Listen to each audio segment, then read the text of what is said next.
Hey, as we continue the path of games that may or may not be playable by me. Darkover. This is by Eon Games. And it shows some similarities with things like Dune, which were created by them. By the same people for Avalon Hill. I think after this, but maybe not. Close enough in time. Cosmic Encounter, which definitely included some really, really weird stuff, especially as it goes on and, as the expansions continued on. This may or may not be playable in a solo function. And in a non-solo function, there are aspects of it that are more like a party game than anything else. Now, I picked this up quite a while ago because, I don't know, I was intrigued by Eon and the designers and the kind of weird stuff that they were playing around with, and hadn't read any Darkover. And I haven't in the time between, which is kind of a weird thing, but actually, I think I read some Marion Zimmer Bradley before, and wasn't entirely thrilled, a non-Darkover book or something. And then, or it may have been, for all I know. And I was never really a fan of that period of sort of the fantasy and science fiction type stuff. So, I don't know, I just kind of picked this up and figured, well, maybe whatever. Anyway, I picked up a Darkover book and I'm partially through it. It's from a different era than what the game represents. Later one, where there's, contact with the Terran Federation and all that stuff. But I felt like at least, it's not something I'm going to seek out in terms of books. I'm not that thrilled with it, but I'm also not that opposed by it. And it gave me some ideas, and I'm like, well, this is the best time for me to look at this. Well, I opened it up. I had read it before. The rules, they're not very long, but they're a little fucked up. Not in terms of the rules being necessarily all that difficult to understand, although some of them didn't gel right away. And I thought I would fiddle around with it like I did, thought with Greenland and like I did with the Serbian game. But I can't face that. So I'm going to give this an attempt at best. Let's take a look at the rules themselves. Well, let's look at the components. Like in Dune, you have little shields that you hold your things in. You have discs, but these are going to be sort of your rock, paper, scissors game, which is defined here, and we'll talk about that in a little bit. There's a whole bunch of what are essentially event chits in here that players are going to have. They're called Apparels. A couple of them take place immediately, but others are meant to be used and played as needed. You have your clan chits. Now, as far as I can tell, this doesn't really align with the number of clans that should be available. Basically, each area, each domain in the game is essentially a clan, but I'm not sure how the towers relate to the clan castles and whatnot. In the books, again, most of the way through one of the later ones, but I'm not sure how much it aligns with this period. Each of these is basically your troops in the game. The higher the number, the more powerful the piece is. You start with some lower number pieces in the dead pool, essentially called the overworld, whatever. And others are set up semi-randomly on the board. And we'll talk about how the preparation was done, because I started doing this and was going to fiddle around and then just said, screw it, I'm just going to take a shot at it. You have these, which are your plot cards. These get flipped over and they tell you where you set up. And then they're going to tell you where you're allowed to move. There's an optional or advanced game rule, which allows you to kind of move without regard to them. Actually consider that less interesting. So I'm not going to play with that. Let's see what else we have here. We have these two special things, kind of like the Kwisatz Haderach or whatever. One is the crown, which the regent holds, and the other is the monitor ability, which is one of those party game type aspects to it. Meant to enforce the emotional state of the players. And somewhat unrestricted by that. Okay. At the beginning of the game, and I have not done this, and I'm going to have to come up with a mechanism to fake this, you write the Ghost Wind. Somewhere in here there's an event chit, the Ghost Wind event, which creates something that, I guess in the stories, releases everybody's inhibitions, and they end up doing whatever the fuck they want to do, even if it's really crazy shit. What happens here is each player is going to write down what? How many? Writing down. Each player writes down one activity which everyone is going to have to do. And it appears that maybe it's allowed to be within the game rules. There isn't much guidance there. Maybe it's allowed to break game rules. Again, not much guidance. Like it might be something like remove, your highest valued clan unit piece from the board or something like that, which would be kind of weird. But the feeling that I get from it is, it says the activity need not be game related and can be bizarre and embarrassing, but should not take players away from the game for more than 5 to 10 minutes and cannot cause anyone physical harm. Well, that's a pretty broad and dangerous scope. I could see this getting really, really out of hand, and I would think you'd have to come up with some ground rules on it. The players, the set that I have has, I bought this used, obviously, gives a number of things. So like here, you have to speak in a foreign language. Yeah. Good luck. What do you know? What if nobody has one? But then there's like run around the block and stuff like that. We'll get to how that mechanism works in the game. But these are things that you're going to write down that you think you'd be willing to do, but maybe other players wouldn't. Okay. The way the board is set up, well, to begin with, everybody's given 3 of these discs at random, and like I said, they're kind of rock, paper, scissors. Some differences, they're not purely. Everybody's going to be given one of these Apparel events, and certain ones don't apply.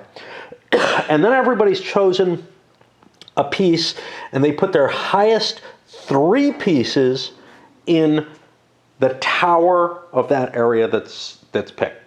And that is going to give them their initial capability. The towers are where magic, the psychic powers, whatever, are related. And each tower has its own special psychic power ability. This one, the ability is you're able to win the game. But the others give you capabilities which allow you to use special abilities within the game. But you have to have at least 3 pieces for that to count. After that, after everybody gets one tower assigned to them, you start flipping over the counters, and people are allowed to place in any place in that region that's selected. So like this says Ardace. Ardace is one of the areas, and you'd have to pick a place. And you can't put anywhere where there's already a token. Now, you start by putting your highest valued tokens down, and you work your way down until you're left with just 3 tokens that are in your dead pool and you can pull up.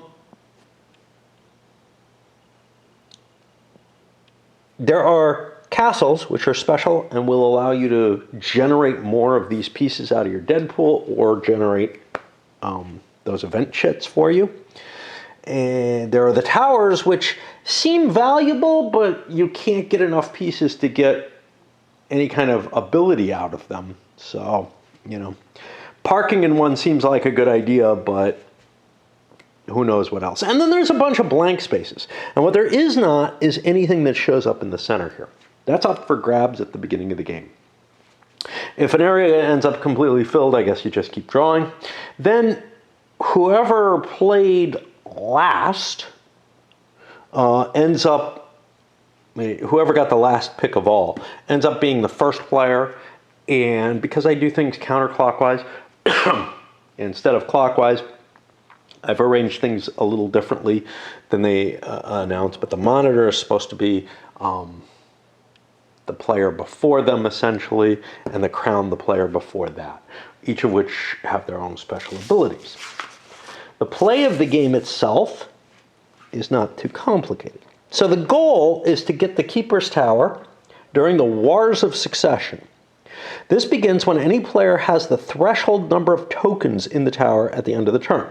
Now, the threshold number starts at 4, and we don't have really a great way to express that, but I could do it with some chits. There's some spare chits and whatever, and note it that way, that's what the threshold is.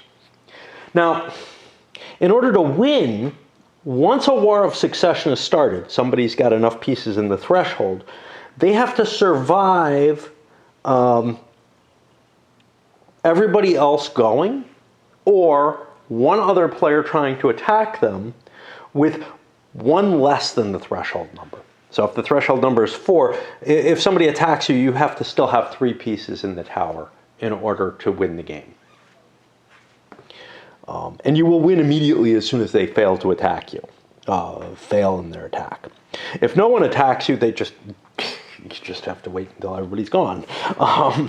That probably will not happen.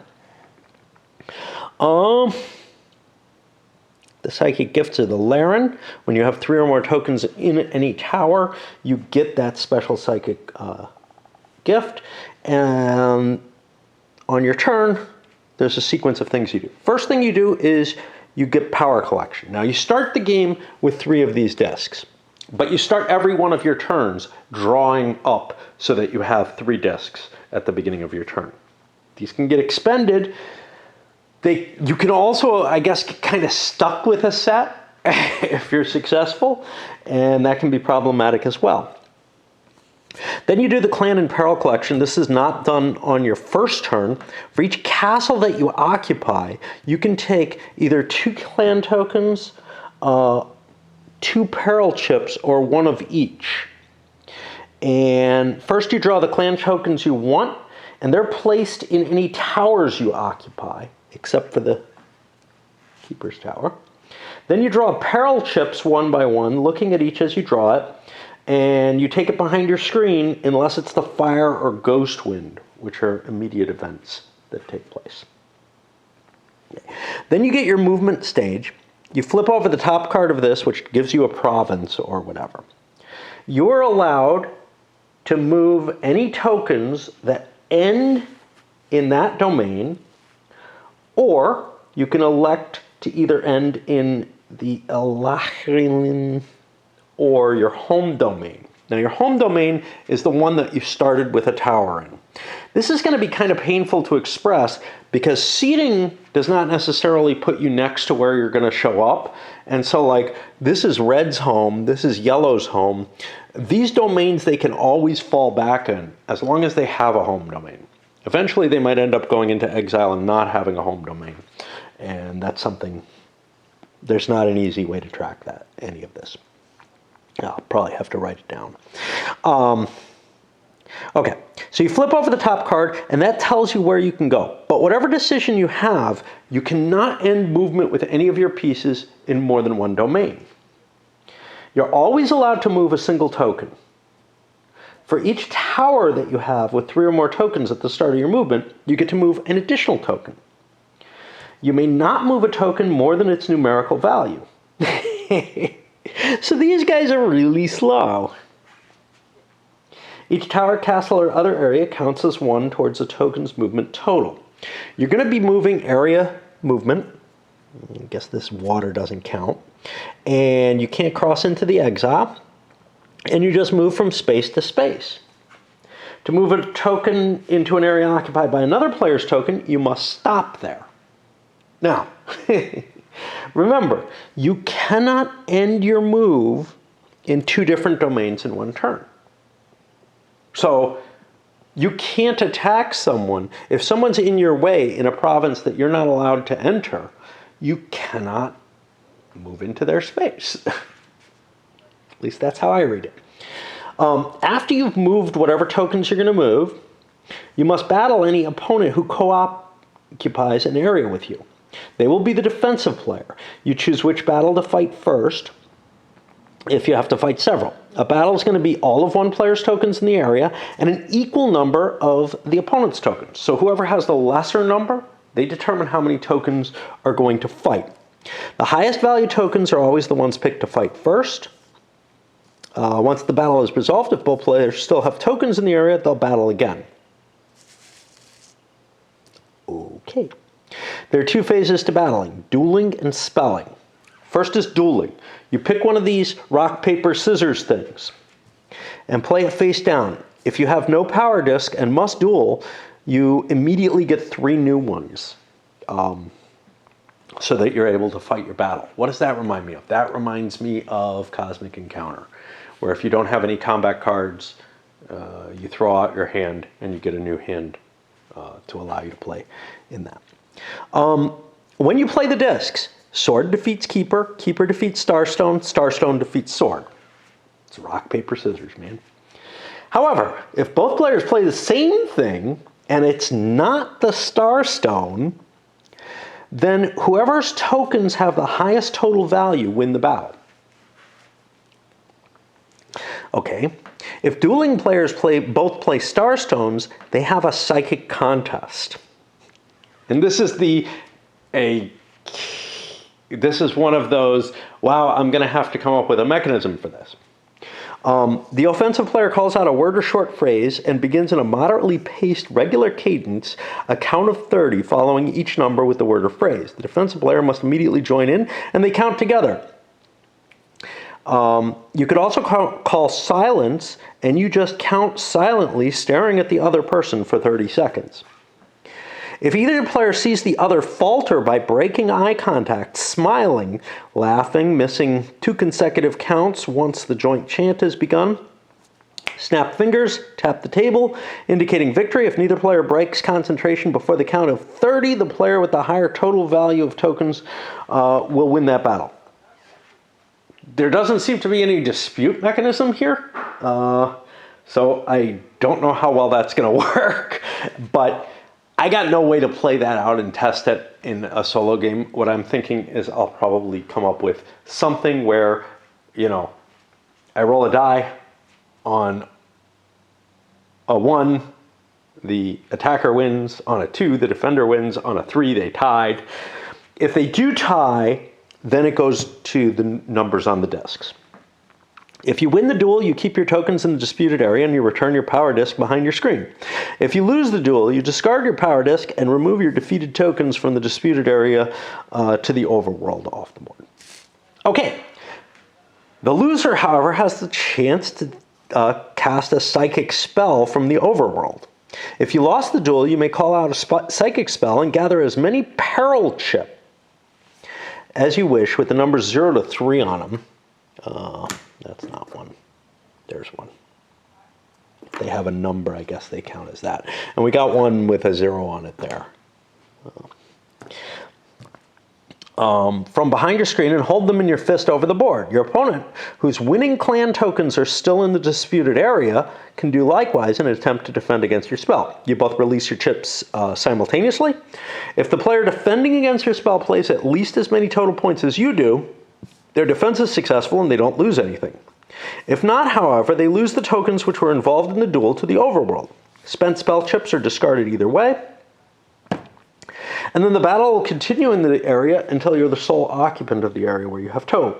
So the spell doesn't seem to save your pieces, but you can make the enemy pay, I guess.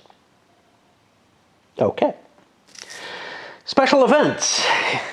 There's not a lot of game here, and the mechanisms are troubling, to say the least, right? This staring into each other's eyes, you know, that's going to be weird. It's not how I would devise a game. But anyway, especially since there's no real means of mediating. You know, somebody could just claim you broke, and what? You know, no. Okay, if you're the monitor, you place the monitor card behind your screen. It's actually hidden. I got everything out in front for whatever reason. You watch the emotions of the other players, and when anyone shows a negative emotion, you call out the forbidden emotion and point to the offending player. That player must choose one of his or her own tokens and remove it from the board to the overworld. There's no appeal from your judgment, but you hand the monitor card to the guilty player and they become the new monitor. Obviously, this could turn into something horrible. Anger. Uncouth language, raising a voice, evil glances, angry statements, violent gestures, etc. Despair. Statements of hopelessness, groaning, sighing. Greed. Shown by covetous statements, grasping motions. I don't know, etc. Not to be confused with gloating, which is allowed. Okay, I don't know. I'm going to take your tower. Wow, that sounds covetous. I have no idea. It sounds like a statement of fact to me, but I don't know how you judge those. Again, I don't know how that's going to work. I'll try to come up with some mechanisms. The regent. The player holding the crown is the regent, and on his or her turn during the Apparel collection, they can take an extra Apparel chip for the box, or can ask a player for a chip. The regent may be specific or general in their request, i.e., give me a spell with a value of 2 or 3. If the player has such a chip, they must give it to the regent. If not, they can pass any other chip or nothing at all, and the regent may not ask again that turn. Exile. At the beginning of your turn, if you have 7 or less tokens on the board, you can go into exile. Put any 3 tokens into the overworld and place the rest beyond the river Katarin in the area marked exile. Discard all your power discs and peril chips and draw 3 new discs and 1 chip. You play normally from then on, except all your tokens have a value of 4 instead of the number that they normally have. You may make 2 token moves per turn, plus 1 for each tower that you're able to hold from then on. And your home domain is now the area marked exile. Tokens of 2 different players in exile ignore each other there. It's not a real space. Now, this is weird and you do not want to do this, but maybe you do. Council meeting. On your turn, if you flip a plot card revealing a domain where you have more tokens than any other player, you must call a council meeting. You make a motion either to lower the threshold number by 1 or name a new regent. You name the proposed regent. Once you have stated the motion, all players vote yes or no by holding as many of their power discs as they want in their closed hand and revealing them, as either ayes or nays are called.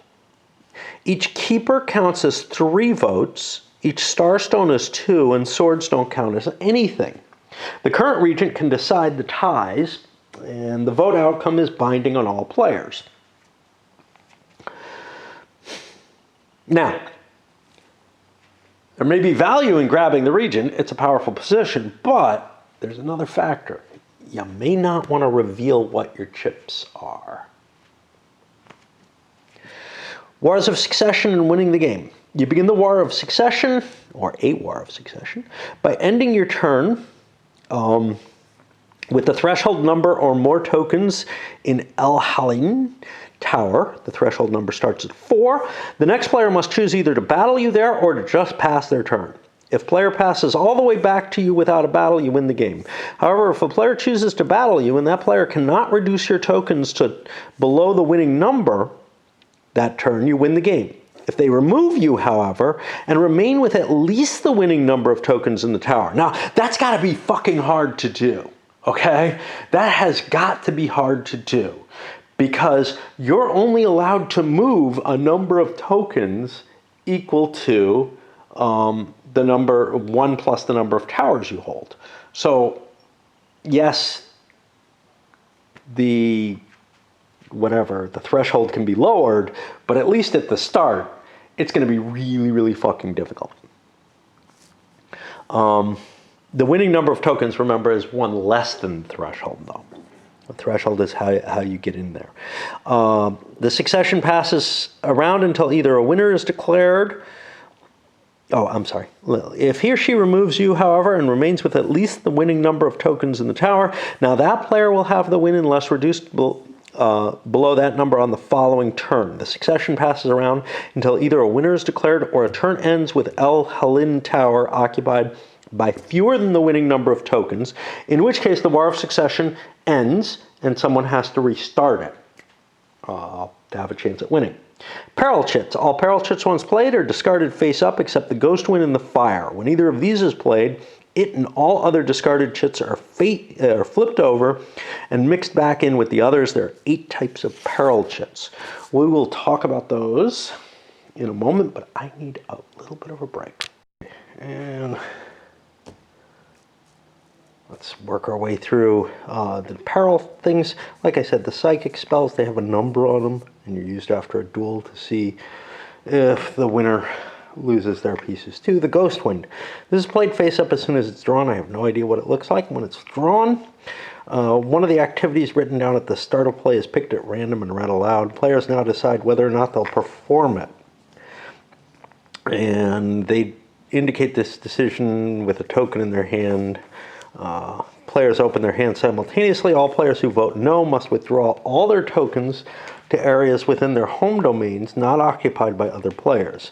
If only one player votes yes, they can keep their tokens on the board as they are and don't have to perform the activity. However, if 2 or more players vote yes, they keep their tokens on the board as they were but must perform the Ghost Wind activity even if it means interrupting the game until they're finished.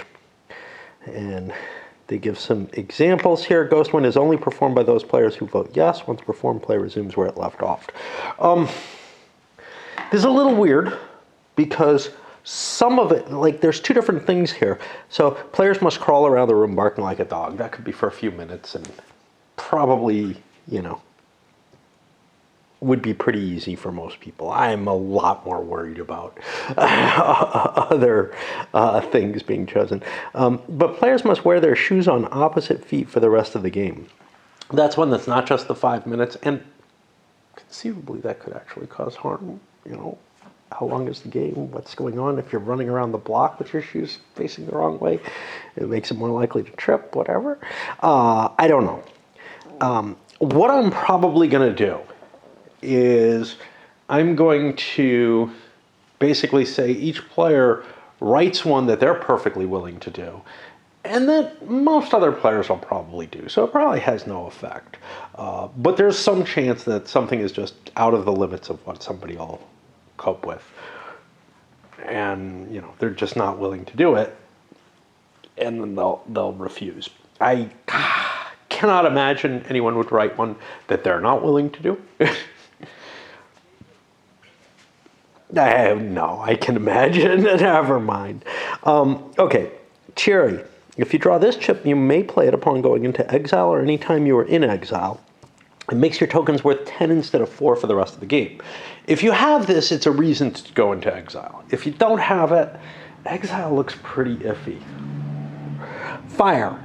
Okay, here's another silly one. The fire is played face up anywhere on the board as soon as it is drawn. All players must place 1/3 of their tokens they have on the board around the fire. What does that mean? They then chant in unison, 1, please don't burn, 2, please don't burn, up to 30. Each player watches the player to their left for any break in concentration. smile, laugh, etc., and snaps their fingers or taps the table. The player who broke concentration, again, there doesn't seem to be any recourse, who broke concentration removes his or her firefighting tokens from the fire circle to the players. For the remaining players to finish the psychic fire chant. All players who succeed in making the complete fire chant return their tokens at the fire circle to any areas where they already have a token, except the Ahalian Tower. There's a fire watch, which exempts you and any other players of your choice from having to fight the fire. Of course, having to fight the fire allows you to move your tokens, but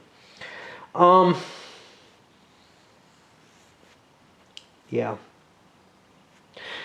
How am I going to handle that? Probably with a die roll where somebody fails, maybe on like a 1. But, you know, if anybody fails, that probably makes it more likely that it's going to disrupt other people. So maybe I'll make additional rolls if somebody fails. Likewise, with the monitor, you know, again,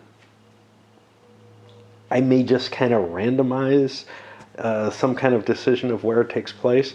It's a powerful ability that you could completely misuse, and 2 players could just sink themselves into oblivion by doing it.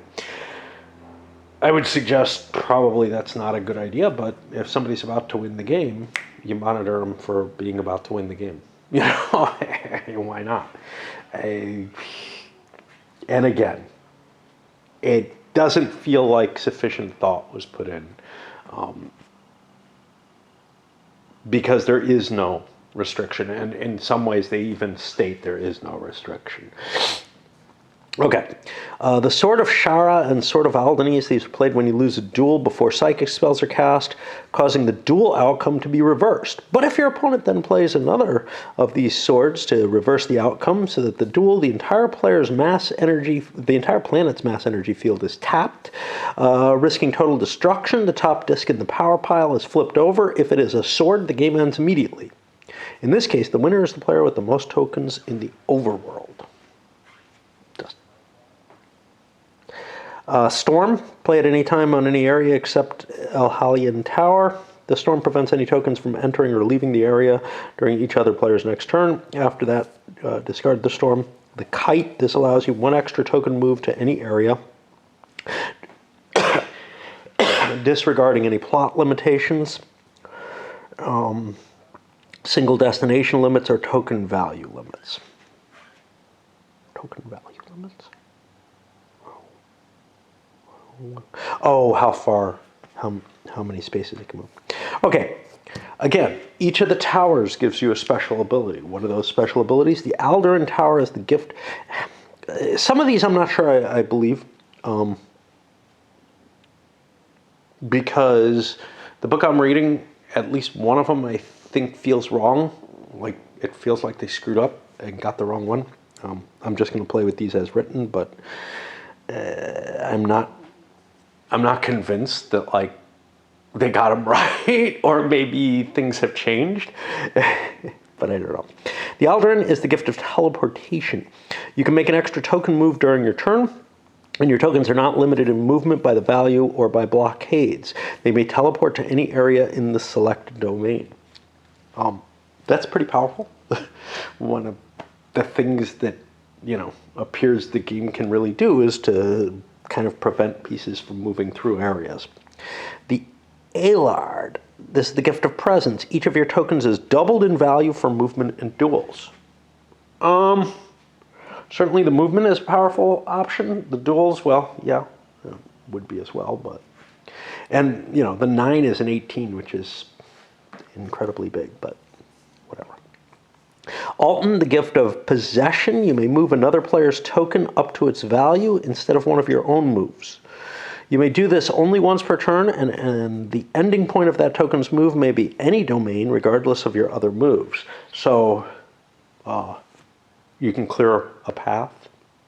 You might be able to force a battle. Yeah, you are able to. It's not a... Erdes, the gift of forced rapport. You may look at your opponent's power discs prior to each duel you have with them and prior to any council vote. That sounds kind of weaker.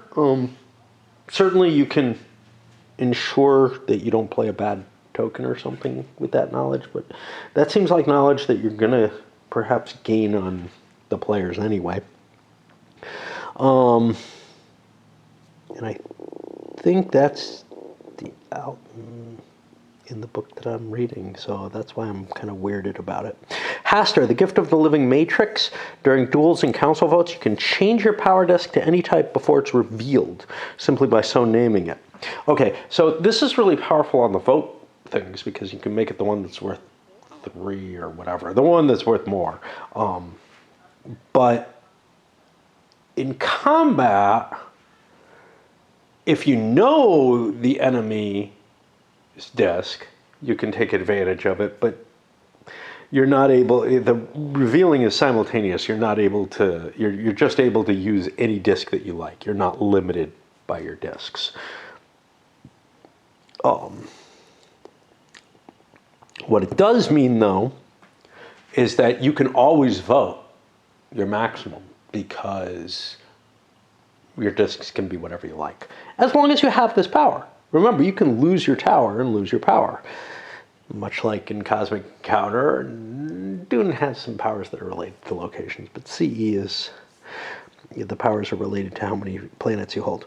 Right now, the gift of Mind Shield. You're immune from psychic spells. Opponents may not attempt to spell you, although they can defend against your spells. Not sure how powerful that's going to be. If you win a lot of battles, it's a big deal. The advanced rule is not to use the plot pile. I actually think that this is getting rid of something that makes the game kind of more interesting than it would be otherwise, so I don't want to get rid of it.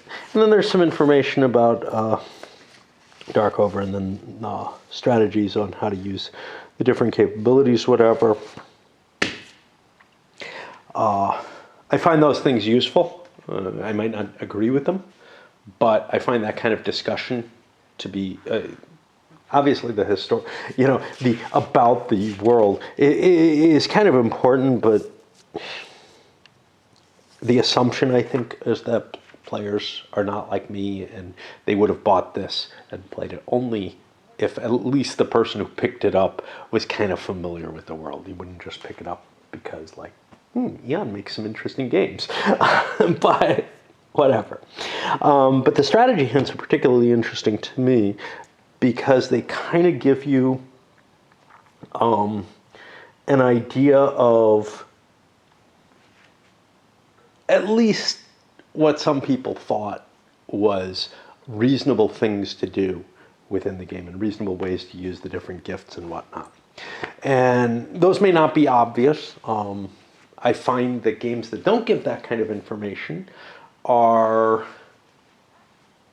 forcing you to explore the game more, which might be of interest to some people, but to me, it feels like, it's just a, hey, you're kind of going to be starting a step down from people who already, have explored it. So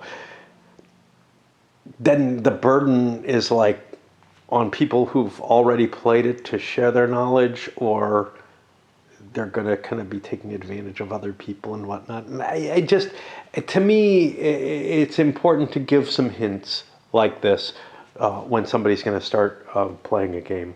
I think it's a value. It's like, hey, controlling the center of the board is kind of important in chess. You want to dominate that. You let somebody know that, right? It's not just good sportsmanship, it's just kind of like making the game of interest to try to bring someone up to about the same level as everyone else. And, if you're looking at a game where nobody has a clue and everybody kind of is randomly selecting, their kind of plans for their game, the strategy, whatever, some of those may be way off. And that can create a really horrible first play of something where you're just blundering through it and you feel like you don't know what the hell's going on at all. Where a little bit of this to every player would be, would keep it kind of on the rails. It doesn't mean that there's not room to explore and to look for other things. Anyway, I find the idea that there's some kind of discussion of what you should be doing and, what might work is just sort of the starting point to understanding the game and being able to play it. And I'm very thankful to see something in there of that lines, even if, some of it's like writing the ghost ring. Pick an activity that you would do, but you think the other players would refuse. That can get pretty bad. All right, I'm going to load this up, and then I will start playing and trying to come up with some mechanisms to handle some of the stuff. So, for example, with the ghost wind or whatever, I feel like I already have an idea of one in play. With all the kind of, honestly, with everything except the monitor, I feel like I can come up with some sort of simple randomization as to, hey, are people able to do this thing? The monitor is the tough one, and I don't have an answer for that yet. I could just assume a bunch of impassive people, none of whom are going to violate anything, and then the monitor only gets used as a special ability right towards the end of the game when somebody's about to win. Or I could try to figure something else out, but I don't know what that something else would be. So, like, if somebody, you can take a look at it. Anger, despair.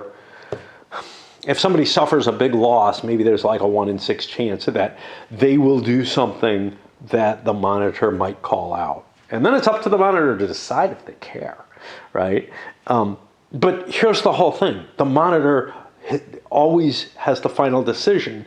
Therefore, they can just violate, and use it for a purely opportunistic reason, which to me kind of gets rid of the whole point of this, which is that it is supposed to be a shunning, due to showing improper emotions, and it's just not going to work, Whereas if two players just get into this spiral where they just start slapping each other with the monitor or something, take that type of reaction to it.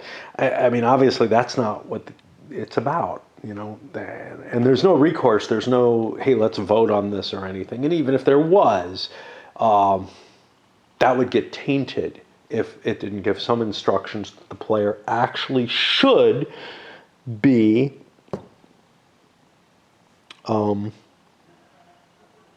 doing this correctly. And I would kind of say I would want the players to be honest in their usage. Like, the monitor should not just be used at their whim. It doesn't say it's at their whim, but it also doesn't give any recourse. And it's kind of like, it's the kind of option that I would want in place. And without that, I just feel like it's a stupid rule. And the same with the others, where like you have this, the psychic contest. Well, I'll just cheat right away. I'll say you broke, and whatever. There doesn't seem to be there doesn't seem to be anything that allows you to judge that or whatever, and that would ruin the game as far as I can tell. But on the other hand, without specifying that, hey, let's take this seriously and try to, handle the psychic contest, the monitor, the fire in ways that fit the story rather than otherwise. I don't know. Anyway, up it goes.